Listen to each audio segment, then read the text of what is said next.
Well, hello and welcome to this live stream with Christian Concern discussing grooming gangs and Islam. It's great to have and welcome Dr. Mark Durie to talk to us about this fantastic report that he's written for us. I've got a copy here, UK Grooming Gangs and Islam, published on our website. You should be able to see the link. We're broadcasting this live on YouTube and Facebook and X. And so if one of those platforms drops for some reason, you can always switch to another one. And we can see your comments. If you comment on YouTube or Facebook and X, I believe as well, we can see that. So if you have questions for the author, questions about this report and about this issue, please do type away. And we will see how many of those questions we can address in this next little while. Mark, it's great to have you with us. Just to introduce you, you are an academic, senior research fellow at the Arthur Jeffery Centre for the Study of Islam at Melbourne School of Theology, a theologian, an Anglican priest, and an author of several articles and books, some of which I've read and have found very, very helpful. And so this paper which you've written is written in a very solid, well-researched academic style, which adds very much to its credibility. And thank you very much for writing it and for putting your thoughts together and using your skills and knowledge and expertise on this subject. Really appreciated. Thank you, Tim. It's great to be with you and appreciate the opportunity. Thank you. So Mark, to kick off then, why did you write this report on this somewhat controversial subject? What motivated you to write this report? I've been interested in grooming gangs and related phenomena and the connection with Islam for more than 20 years. But at this particular time, I wanted to contribute something because it's become such a pressing issue in the UK. It's sort of tearing the country apart. The government's been forced to acknowledge that there's an issue. There's the national review happening. It seemed like a perfect time to be able to make a contribution to get people's attention to the issue.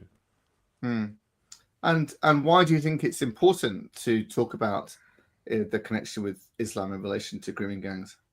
We have this problem in many Western countries that we don't understand religion and would prefer not to do. I think one of Tony Blair's team once said that we don't do religion, but the problem is the grooming gangs are. Alistair Campbell said that, didn't he? Yeah, the problem is the grooming gangs are very much influenced by religious perspectives, and so we're ill-equipped to handle it. So I really wanted to give people the resources to try and understand what is a very complex relationship, a connection between Islamic teachings and practices and this grooming gang phenomenon. So I felt there's an urgency for people to understand this. I'd read statements by survivors and their supporters, and I could see they were wrestling with the religious issue, but didn't quite have a framework for putting it all together. So that's what I wanted to do, to give people resources to understand the times in which we're living.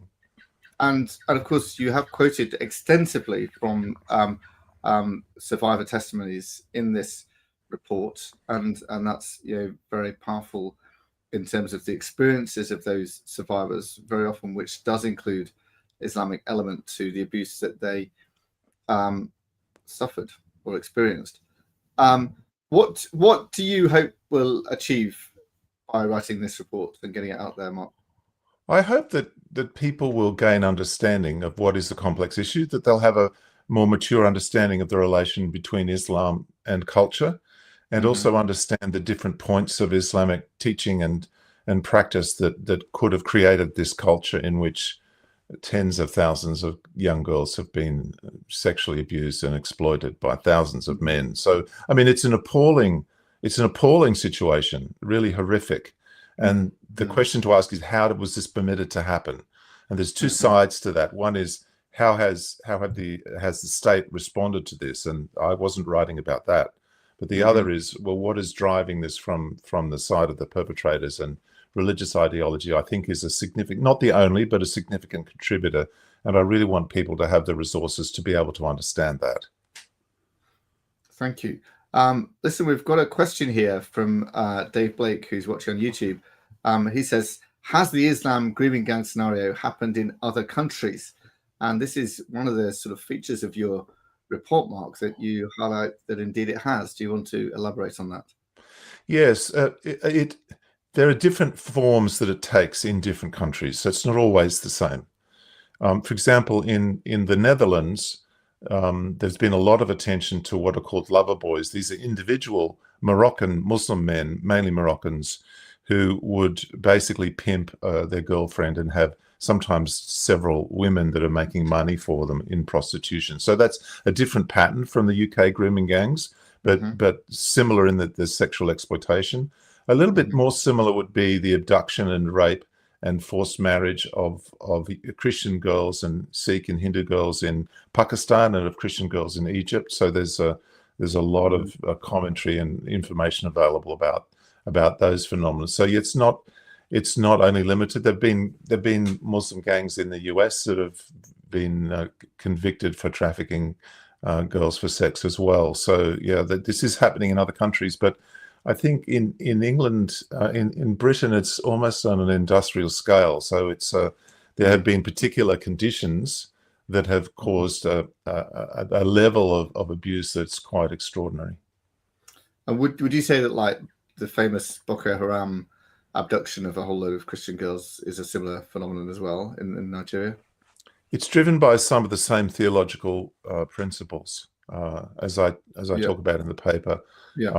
One of the 8 principles I described was that it's permissible to have sex with captives, and there is some evidence that some of these men in the UK have that mentality, that they see these girls as almost like they're slaves. So yes, that's also ISIS's abuse of women as well. So these are quite extreme manifestations of theological principles that I think have been at play in the UK as well.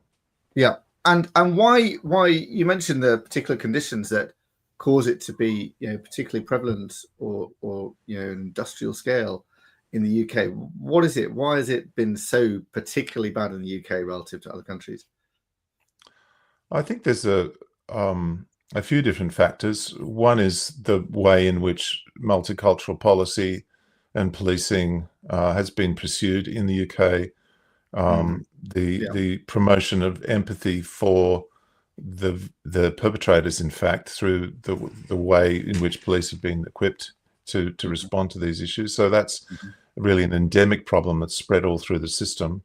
The other thing is, I think there is some ethnic issues. Like, I think the Pakistanis have been particularly difficult Muslim group. This is fundamentally a Muslim issue, but the Pakistanis have been particularly difficult, and the UK has a lot of Pakistani Muslim immigrants, so that's been a factor as well. Yeah, and the sort of fear of the police, which we've there've been multiple reports. I mean, your report doesn't really go into the policing and all of that, but there have been multiple reports about the failures of policing and social services and various other services as well, because they're afraid of being called racist or afraid of being called Islamophobic or something like that. And so they've, in some cases, police have actually been told, stop targeting Pakistanis, but try and find white perpetrators and this kind of thing, because they're afraid of being accused of being racist. That's a key factor, isn't it? Which I suppose plays into your multicultural point that you're making there. Yes, I mean, there's heartrending reports. For example, Ella Hill said she went to the police multiple times with medical evidence and documentation. Her life had been threatened several times, and they said there's nothing we can do. And she was able, her family was able to change their name and go to another part of the country, and she went on to become a medical doctor. I mean, that was an extraordinary achievement for her, given all that had happened to her. But many lives were just destroyed by this issue. So, yeah, I think it's been really disturbing how this has played out at the local level. And the advocates that have tried to speak up in the UK about this have been abused, treated with contempt. I speak about that in the, although that's not the main focus of my paper. I do acknowledge that. And there's just so much trauma has been accumulated. I think there's another issue in the UK, is that there's a class issue as well. Not all the victims are working class, but there is a sense in which if you're working class and you're speaking out about issues like that, you're not acceptable. Like if you're Douglas Murray, it's okay, but if you're Tommy Robinson is not permitted to speak. So there's complex race dynamics at play in the UK as well. Just you mentioned Tommy Robinson, but of course his story is that he saw girls in his school and cousins and people that he knew who were groomed in this way, and that was one of the things that kind of radicalized him, so to speak. And given that we now know this is in 85 towns, and the thousands and thousands of victims, let's say it's 1,000 in each town, then the numbers of people, the numbers of schools, the number of people who know somebody, it's a huge number, that the people who are affected by this, all the relatives, all the school friends, all that kind of thing, who know somebody who's a victim, all that, it's had a massive impact on our culture, which I think is not widely recognized. The sort of scale of which people who know somebody who was abused in this kind of way is huge. Yeah. Well, one report said in the Greater Manchester area, the police were currently investigating 1,000 potential perpetrators. So, I mean, it's just the mind boggles. It's really even hard to comprehend. The latest in London is that's happening in London as well. That's the latest report in London, that they're doing that as well. So that's 1,000 perpetrators, right? So then you think about how many victims that is, right? Yes. Which is another level up. And a lot of these victims say they were raped, dozens, hundreds of times by hundreds of people. You're talking easily in the realm of millions of rapes in this whole phenomenon across the UK over some decades. I think it's becoming increasingly plausible that hundreds of thousands of girls have been abused, which is a shocking thing. Yeah, it is. And it ripples. That trauma will ripple through families. I mean. Through brothers and sisters and uncles and aunts and parents and children. And so the numbers of people who've been directly affected as a family member could number up over 1 million, into the millions. That's what I'm saying. Yes. As shocking as this might seem, this is what the evidence is suggesting. Yeah.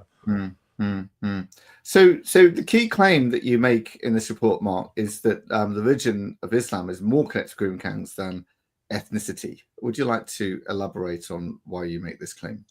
People have used two ethnic labels in connection with the gangs. One is Asian, which seems to act as a kind of surrogate for Pakistani sometimes, and the other is Pakistani.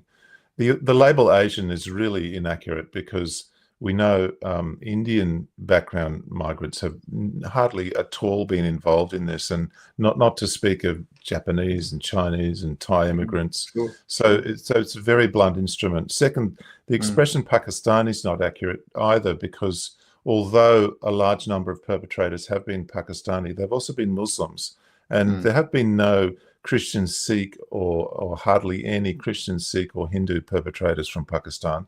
And the fact is that the highest percentage of perpetrators have been Muslims, that there have been several gangs made up of Muslims, which didn't include any Pakistanis, and the percentage of Muslim perpetrators is higher than Pakistani perpetrators. Yeah. So we've got a question here, which I was going to go on to, from Jake Forder.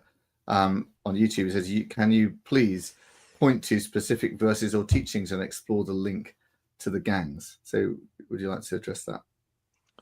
Yes, I don't have all those verses in my mind memorized, but you'll find them in the paper. So the verses that speak of the superiority of men over women, the inferiority of non-Muslims, the permissibility of taking slaves and having sex with slaves.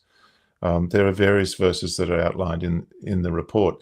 It's important to understand that Islam is not just based on the Quran; it's based on the life and teaching of Muhammad, and and it's also based on the resolution of all that material, which is produced in the Sharia as a result of Islamic thought.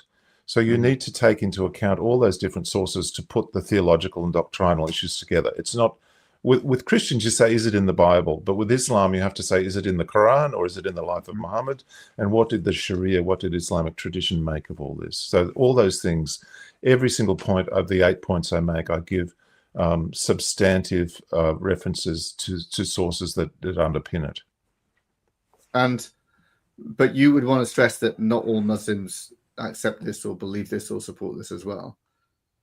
That's right. I mean, I was listening to Patrick Christie's interview with Aisha Ali Khan, And she was very On distressed at GB the News, wasn't it? Yeah, yeah. yeah, and she was really distressed that people are saying that it's just white victims. She said, you know, she's known her friends and Muslim girls who've also been, these gangs have tried to access, and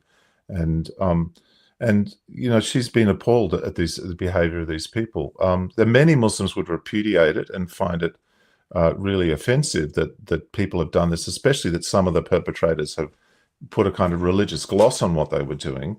But the problem is that although this is offensive to many Muslim people, and that needs to be understood and stressed, not all Muslims have the same views about this.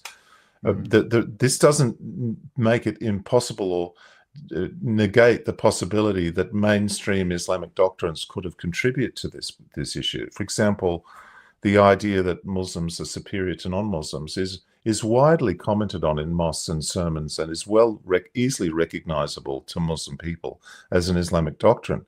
And the teaching that men are superior to and caretakers or providers for women is also well known and well understood. So some of these doctrines that I point to are by no means obscure. Some are more technical, and for example, the idea that women's sexuality is dangerous is Islamic, but it works itself out more through culture than through specific religious teachings. So some of these doctrines are more instantly recognizable and more well known. Others might be there in the background. The understanding of the position of non-Muslims living under Islamic rule and the impact of the Dieppe covenant, the threat of rape that's attached to that covenant. That, because not everyone watching will understand what you mean by Dieppe covenant. Yeah, so when Islam conquered countries, the non-Muslims were given the option of converting to Islam, and if they didn't, Christian societies, mainly around the Mediterranean, they had to be subject to a covenant of surrender called the Dieppe Pact. And one of the conditions of this surrender was that they would occupy an inferior and subjugated position and also pay annual tribute. Now, one of the principles or conditions of the surrender was that if they didn't keep those conditions of surrender, if they didn't submit to the Muslim community in the demanded way, then the jihad restarts, which means that women could then be raped and property could be looted and men could be killed. So there's a threat, a very serious threat hanging over the Christian communities that have historically lived under Islamic rule. And that threat of rape for women, and the idea that you'd pay tribute every year in a way to avert that threat, I think that creates social conditions which are conducive to sexual abuse. The idea that there could be a legitimate rape of non-Muslims if they break their covenant of surrender creates a culture which legitimizes sexual abuse of different kinds. So I think that's an issue, for example, in Egypt with the horrendous abuse of Coptic girls that's been going on for many years. It's a legacy of dhimmitude. It's a legacy of the conditions of surrender. Now this sort of argument, which I think is unassailable, it's very clear the impact of this, a lot of evidence. It seems quite hard to apply that in the British context, but it does apply because immigrants have brought with them their worldview, their understanding of right and wrong, their religious and cultural traditions, and so the UK has imported this issue into its heart, really. And so this is one of the factors that's been driving this phenomenon, I think, the influence of Christian-Muslim relations in conditions where Islam is dominant. And I suppose, are you saying that they come from cultures, or they migrated from cultures where Islam is dominant and carry those values over to coming and living in the UK? Yes, that's right. For example, it's well known in Pakistan that non-Muslim girls are often subjected to rape and forced into marriages and taken. It's a sort of like fair game, and the legal system doesn't protect the girls in Pakistan very poorly for all sorts of reasons which I describe in my paper. And so when you have men that are brought up in that environment, then bring that culture and that understanding that it's legitimate or somehow acceptable to abuse young girls who are not Muslims. When they come to the UK, it's not that when they get off the plane and go through immigration that all those values and prejudices and so on are just stripped away. It doesn't work like that. And And it also is manifested in, some of these principles are manifested in parenting styles. For example, if you believe that men are superior to women and you parent children accordingly, so boys are given a free pass and they're given a lot of freedom and they're treated as superior. Girls have to, carry a lot of the housework, and they're much more controlled and limited in what they can do and have much less freedom. That creates a culture of entitlement. And so it's a kind of complex chain of cause and effect, which produces conditions which foster these abuses. So, and would you say that, for example, the same doctrines relate to the abuse of women that we've seen in places like Sweden? Famously at New Year's Day a few years back, there was massive abuses and rapes of women. I think that was in Germany. Yeah, it is. It relates to that. Yeah, I think there are different types of sex crimes in which Muslims have been overrepresented. One is just rape, and certainly Sweden was recording religion in connection with rapes. Then it made a political decision was made to stop recording religious data. So we only have data some years. But that's an example of the kind of, let's not talk about this issue and let's cover it up. Ayaan Hirsi Ali, in her book Pray, makes the point that it's very difficult to get good data around this issue of Islam and sexual abuses across Europe because of the suppression of information. That's one of the things I call for in my report, is for accurate data to be kept around this issue. And there was the lover boys issue of prostituting girls in France, in the Netherlands. So it manifests in different ways. Another way is marriage trafficking, the trafficking of girls into marriages, which is a major issue in the UK. And the main contributor to marriage trafficking incidents in the UK is the Muslim community. We've had gang rapes in Australia as well. I haven't seen evidence of grooming gangs in quite the way that the UK has experienced, but there have been some notorious cases of gang rapes of girls in Sydney, and prosecutions of young men for their participation in that. Wow. So we've got a question here from Simon or Simona Zaraya. I'm not quite sure how to pronounce his name, on YouTube. One question that haunts me is why women/girls are available to any grooming gang or even men who sexually mistreat them. Why are these women and their families not aware of the danger and risks? What would you say to that, Mark? Islam's response to this potential is to lock women up and to keep them under supervision at all times. There are verses in the Quran that say women should cover themselves up. I'm not sure about lock themselves up, but there is a principle that a man can seclude his women and prevent them from traveling around, and only with permission, only with a male relative. So, I mean, lockup is too extreme, but it's this idea of seclusion. This is the prevention. But is that what's going to happen in Britain, that families will lock up their girls? That's not the culture. So parents are more permissive. They'll let girls go out at the age of 14 or 15. They'll let them drink perhaps, or they're unable to control it. So there's that issue. Another issue is I've heard many reports of people saying that at the end of the school day, there'd be cars going up and down the street outside the school trying to pick up girls coming out of school. Now, how are the parents going to intervene to prevent that from happening? They have to be there right at the bell. And I heard a story like from 40 years ago about people smuggling girls out of schools under blankets in cars in order to prevent these men who are hanging around the school from accessing them. I mean, this is quite difficult. And one of the things that Ella Hill points out is that these gangs are quite willing to threaten the girls. They'll say, "We'll kill your pet, we'll kill your parents, we'll kill your brother or your sister," and they're very terrifying. "We'll kill you." So, how is you as a parent? Are you going to stop your daughter from being subject to those threats? It's not easy. It's not simple, and the aggression and the level of threat that these gangs are willing to impose is something quite difficult and intimidating to have to deal with. Especially when the police, have often not been willing to support you either. They will not protect you, or they are now. Worse, of course, yes, yeah. Yeah, you report it to the police and they don't take action and things. And a point here made by Fana D on YouTube. One of the doctrines of Islam is adultery and fornication is not allowed. So I assume she's sort of saying that, surely this isn't really right what you're saying, or that there are these doctrines that would counter what you're saying here. So how would you respond to that kind of point? It's a great point, and she's absolutely right.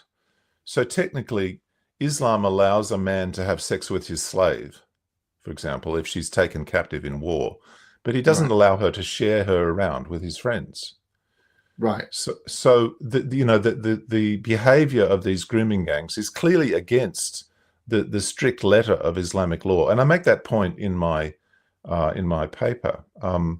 And some of these gangs have a kind of what some have called street Islam. They have their own theology. They say, oh, it's all right to have sex with a non-Muslim, and to share her around, but not with a Muslim girl. Or they have their kind of personal take on Islam. So they're still religious, but they have a kind of deviant theology.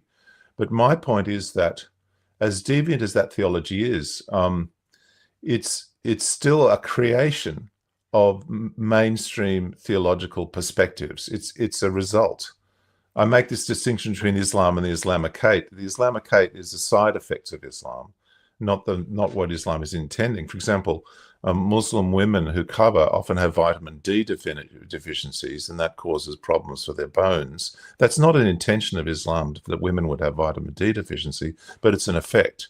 And so these deviant theologies of these gangs and the way they understand Islam and apply it it might be inconsistent with strict Islamic law. And in Islam, having sex with a non-Muslim woman is just as much adultery as having sex with a Muslim woman. So the claim that one is permissible and the other isn't is quite false.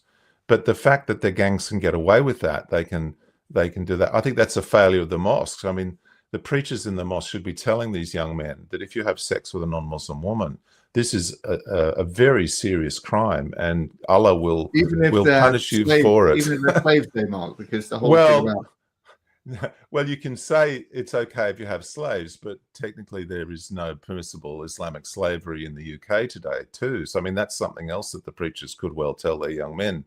You can't treat these people as your slaves. We are not at war in here. So I think that there are teachings that would help sort this out, but whether the mosques are pursuing that's another matter. But yeah, this is one of the reasons why this is such a complicated issue, because technically these behaviors can easily be dismissed as against Islamic law. But the fact is that at every turn, it's Islamic principles that have set the scene and established the culture that creates these effects. So I want to come back to that in a minute, but what would you say to people who say there are sex offenders in every religion and every worldview, and so why are you picking on Muslims in this way? Well, of course that's true. There are offenders in every worldview, and I in every culture. And I actually make this point that in the 19th century in England, there were thousands of virgins being trafficked into the sex industry in London. And this is not unique to Islam by any means. But look, you could do the same thing about death. I mean, in every culture all around the world, people are dying all the time. But does that mean we would accept the killing of 100,000 people in our country? It just like tomorrow, just because something is bad and it affects all people, doesn't mean that we can give a free pass to influences or ideologies that make it worse, that increase the problem. And there are, of course, lots of sexual crimes in the UK that don't involve Muslim people at all. And it's not a case of Islam bad, non-Islam good. This is not the issue. This is not the argument. The argument is Muslim men are vastly overrepresented in the perpetrators of this particular sex crime, and there are many others that maybe they might not be overrepresented in, but they are overrepresented, and there are teachings in particular. Grooming gangs in particular, at this particular point in the history of the UK. And also Islam has a number of doctrines that contribute to a culture that makes these men feel entitled to do this. And that is important, and it needs to be acknowledged. And in order to counteract and to deal with these abuses, you need to engage with some of the contributing factors, which include, not exclusively, but include religious factors. It's partly a religious issue. Mm-hmm. Mm-hmm. So, Mark, you make a number of recommendations in your report. Would you like, about what can be done about this? Do you want to elaborate on some of those? Yes. I think one of the most important ones is to collect data, to instruct the police to collect religious data on the nature of the abuse when they're interviewing survivors and also interviewing the suspects as well. The lack of data is a huge mistake, the lack of religious data. Secondly, I think we should not allow the Islamophobia panic, moral panic, to prevent investigation of the religious culture of these grooming gangs. We need to have a serious conversation about Sharia. And this really applies all through society. Another thing that I think is quite important is that the state should insist on monogamy. It should actively prosecute Sharia law marriages which are not not registered with the state. That's why we have the requirement that that marriages should be registered. That's why it's illegal for a Church of England minister to conduct a Christian marriage that's not registered with the state. But we have allowed in Australia as well as the UK, we've allowed Muslims to conduct Sharia marriages that are not registered. That's a great mistake because it sends a message to the Muslim community that Islam's regulation of human sexuality is an exception to the rule. That if you're a Christian pastor, you have to follow alternative, or an alternative legal system. So yes. I think that's psychologically and socially an absolutely terrible decision. And so you have cases where these girls that have been groomed and raped then are forced into Sharia marriages that are obviously not registered with the state. And that just makes huge difficulties. I think that there are some other aspects. We've been campaigning for exactly that for many years, 8-9 years plus. A very neat solution to this problem, to a large degree, would be to enforce registration of Sharia marriages, and that has a number of effects. One is what you're saying, that it prevents multiple marriages and all this kind of thing. So it basically stops polygamy in one go, because you can't have two registered marriages at the same time. So it would prevent that on the one hand. On the other hand, also, when you have Sharia marriages that are not registered, if the man divorces them or leaves them or dies, the woman has no legal rights as having been the man's wife. And so if you force them to have legal rights, force them to have it registered, then the woman has those legal rights of the property and inheritance and all that kind of thing when their husband divorces them or whatever. And 95% of the business of Sharia courts in the UK is resolving disputes about Sharia divorces. So if you had them enforced to be married in law, then those disputes could be reconciled in law properly in UK law, rather than them going to Sharia courts, and that would put the Sharia courts largely out of business. So it has multiple effects to do this, all of which are good. And of course, in many other countries around the world, including Islamic countries, they do enforce registration of marriages. And of course, like you said, it's enforced for the Church of England and Christian marriages anyway. So it ought to be enforced for Islamic marriages too. It's an interesting point that the issue here is the abuse of Muslim women in Sharia marriages and their children. And the inequality they're forced into because of giving a free pass to the Sharia. It's also interesting that many Muslim countries limit the application of Sharia, particularly in marriage. Yes. They limit the divorce laws. They limit polygamy. They force the public registration. But we have somehow in the West said, "Oh, you just practice whatever kind of Sharia you want." It's like actually Muslim women could have fewer rights in the UK than they might have in the Middle East, where the government at least tries to increase their rights in marriage. So it's I think that's a terrible failure. The state will have to intervene to limit the application of the Sharia, particularly in marriage and issues like custody of children, And the fact that it hasn't, I think, is just incredibly negligent. In the 18th century, the English Parliament introduced a law to ban what were called clandestine marriages, unregistered marriages. And they did that because of protecting women and children. And we're in exactly the same situation today, basically, but dealing with Islam.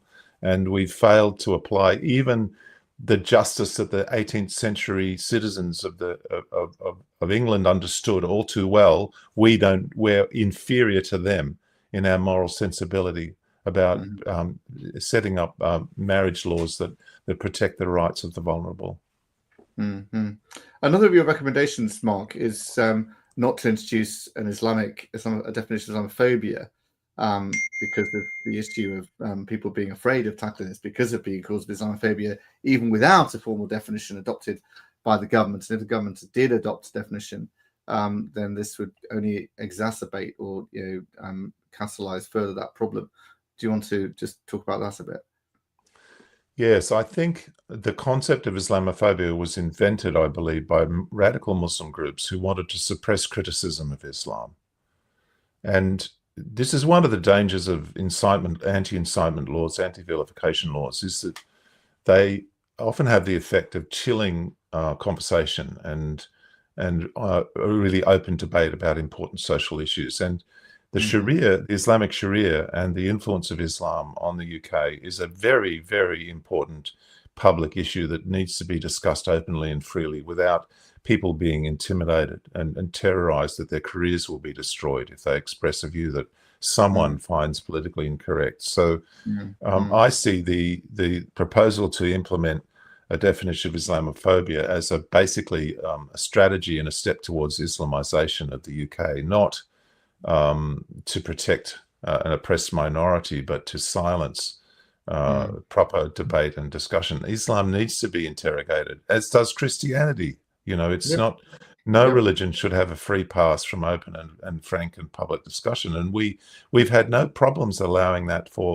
about Christianity for a very long time, and people can say what they like, but somehow Islam has to be protected, even while at least some Muslims have very aggressive and destructive attitudes towards the state.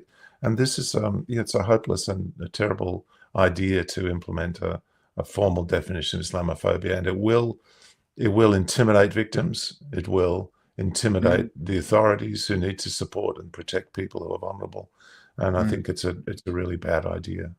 And of course, an important point to mention, I've kind of mentioned it already, but the fact that the victims themselves are saying that religion was a factor, and please include religion in the whole debate and discussion in this inquiry that is coming up. We've had these 5 victim survivors who have resigned from the panel of the National Inquiry over problems of definition and the scope of the inquiry, and watering down these points and mentioning that it must address religion.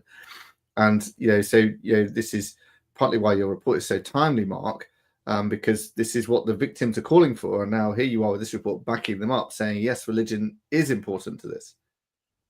Yeah, they've sensed and seen that it's important. It's part of their lived experience. Sadly, the police have not been trained to record that information or to report on it. But the ones that have had the courage to speak out have noted it. And also their family members have sensed the religious aspect to it as well. If they see that if their daughter is covered up, like a Muslim wife, walking a few meters behind her so-called husband, and the family's unable to access her, that looks very religious. And so, I really wanted to give a language and a framework to help the victims understand the nature of what had happened to them, and to enable their stories to have credibility and be understood for what they are. It was a very moving moment in Ella Hill's interview on trigonometry, where Konstantin Kizinin has... just so everyone is aware, trigonometry is spelled Trigger. Nometry. It's a podcast run by Konstantin Kizinin and Francis Foster. Yeah, carry on, Mark. So they were interviewing Ella, and she was explaining that her rape had been religiously and racially aggravated. So she'd be abused as white and also abused as a Christian. And the interviewers were very empathetic and caring for her, and they did a great job. But at one point, when she said that there were these 2 aspects of race and religion, they picked up on the race, and they commented on that, but they couldn't hear the religion. And I thought it was such a moving and kind of poignant demonstration of how hard it is for the victims to get this point across that religion is an issue, and for people in general to get this point across that religion is a major issue. And we cannot solve this crisis or heal it or get past it without engaging with religious issues. And we need the Muslim community to be on the front foot as well in dealing with it, not by crying Islamophobia and saying they're being badly treated for their religion, but by opposing the application of religious principles that have helped drive these abuses. We've had a question here from Jake Forder on YouTube. How do you expect Muslims themselves to use your report in a meaningful way, and what practical value do you believe it offers to them?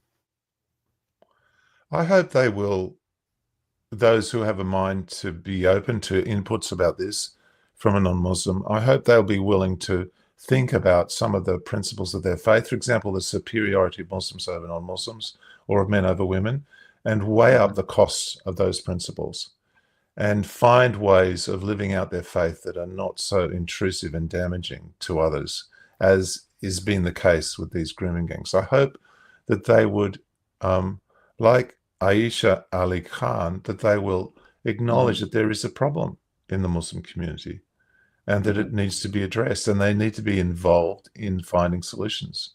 I hope they won't just hide behind prejudices that are targeting non-Muslims and see this as a threat to their identity or their place. I hope they see it as an opportunity for change, because there has to be change. If there isn't change, Britain will explode. This is unsustainable, and the cost of not addressing this is huge. So I hope there are people of good faith who are Muslims who will engage with this and think about it, and they mightn't agree with everything I say, but they should at least contemplate and consider the issues that I'm raising. There's a question here about whether you're familiar with the work of Maggie Oliver. I assume you are. And her whistleblower work as a former police detective working on this whole thing. Yes, I am. And there have been a number of very courageous people, often women, but not only women, journalists, social workers, and some police who have spoken out, and they deserve a medal. They're heroes, really. And I just have a huge admiration and respect for them. And they've been abused, they've been sidelined, they've been accused of all sorts of horrendous things. They're just trying to keep people safe and to bring the truth out. And they need to be celebrated and not treated as evil people. I mean, this is a stain on the conscience of the nation that they have treated the whistleblowers and those that have been speaking up so horrendously. And of course, Maggie has supported those victims that have resigned from the panel in the inquiry, who are objecting. At least one of their reasons is because religion is not being properly tackled in this whole thing. So she's been very much on side in this whole thing as well. We've got a question here from Low Flowers on YouTube. Have you received death threats for writing and publishing this report? And what reaction have you had so far from political, religious, or any other influential community leaders? I've had nothing but positive responses from people. From all sorts of quarters. One from someone very much who I respected, who said, this is the first time he's seen a scholar willing to write about this issue. So many comments like that. I don't think I haven't experienced any hostility. My understanding is that Christian Concern has also experienced only positive responses. Sometimes our fear is greater than the reality of the, that it's a matter of truth can be recognized for what it is, and it's not so terrifying as we might think. Well, that's true, and I that is true, Mark. We've received only positive feedback on this so far. Lots of very positive and encouraging feedback. Credit to you, Mark, for writing such a detailed and well argued and well researched and well documented report. And no pushback at all. And the question also was asked about responses from politicians and community leaders. I think so far they've studiously ignored it. but we do intend to send it to all MPs. And if and viewers would also like to do that, send this report to your MP and ask them to raise it in House of Commons and ask questions about it, and ensure that the National Inquiry does tackle the religious aspects of it, and pressure the government to ensure that the National Inquiry does tackle religious aspects of it. That would be really helpful, and please encourage you to do that. And also, if you do get a reply from your MP, please do send it to us as well, because we'd like to keep track of that as well. So listen, I think we're coming up, and I know, by the way, there's a question. I have sent it to Rupert Lowe. I see there's a question about that, but obviously Rupert Lowe is doing his own inquiry, and we'll try and get this very much in front of them as well. But I know we're sort of, you know, coming up to an end now, Mark, but do you have any concluding comments that you'd like to make about how you like this to be received? One of the things the government, I think, has tried to do with this is to broaden the inquiry to include all forms of sexual abuse. But one of the purposes, I think, the kind of tacit purposes of doing that is to dilute the percentage of Muslim perpetrators. And it's when looking at the grooming gang phenomenon itself, exactly what that involves, that's when you get the very high numbers of Muslim perpetrators. And so that needs to be focused on and understood, and not diluted or kind of washed away by dragging in all the other issues. Now, all forms of sexual abuse are horrendous, and it's not just an issue of Islam. It's a problem in societies all over the world. But Islam does make a contribution, and we need to have the framework for understanding that, talking about it, and working out how to counteract it, how to bring healing to the nation. So I hope the United Kingdom will find a way forward and be able to experience serious truth-telling, and also reconciliation and healing between communities, because it is sorely needed. And the policies that have been followed up until now have prevented that. They've made the situation worse, and they've created a crisis that I think is threatening the well-being and the peace of the nation. I hope that people will come together to find a better way forward. Well, Mark, I just want to say thank you so much for writing this report. It's so valuable. It's much needed. It's very, very timely, and like I say, very well researched and written and documented and all of that. And you know, I really hope it has a very significant impact. We've been very encouraged by the reaction generally. I can see someone asking what can we actually do. Well, please do send it to your MP and write to people and highlight it and tell people about this report and refer people to it as well. Read it yourselves and talk about it. And we really hope that this ensures that the government does tackle religious aspects when they get the inquiry finally underway, and that other people who are investigating this and look at this as well will make use of this report, and that it catalyses some of the recommendations indeed as well that Mark has recommended here. In particular, the one about Islamophobia is very pressing, as the government is proposing to adopt a formal definition of Islamophobia, which has been proposed behind closed doors. We don't know what they've actually proposed, but we know that a proposal has been made by this working group the government set up. So that's very important. But Mark, thank you very much. Thank you for all those of you watching as well. And do share this video on your own social media sites and stuff, and look forward to seeing more reactions and comments about it as well.